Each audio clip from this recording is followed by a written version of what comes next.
Kanalıma hoş geldiniz. Merhaba arkadaşlar. Bugün size soğuk algınlığı, grip, öksürük için bir karışım hazırlayacağım.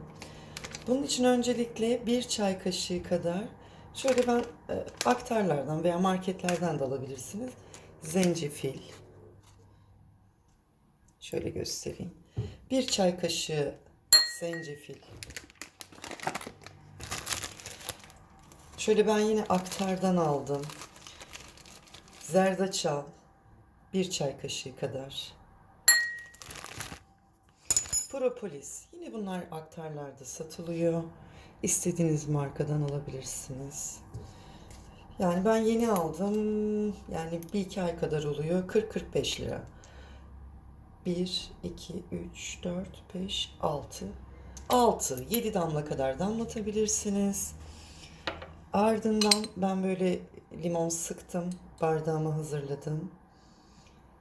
Bir tatlı kaşığı kadar yine limon.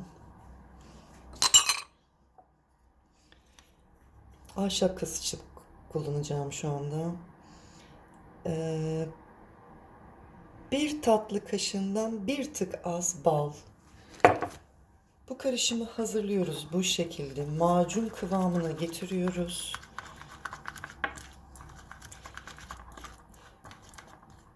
Biraz daha sıvı oldu. Balını eksik de koyabilirsiniz.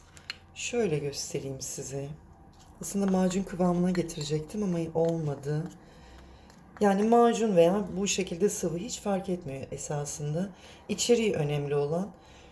Bunu bu şekilde sabah ve akşam olmak üzere bir tatlı kaşığı tüketebilirsiniz. Soğuk, grip, soğuk algınlığı, öksürük ne varsa bütün hepsini gideriyor arkadaşlar. Şimdiden içenlere afiyet olsun. Sağlık, şifa diliyorum. İyi günler.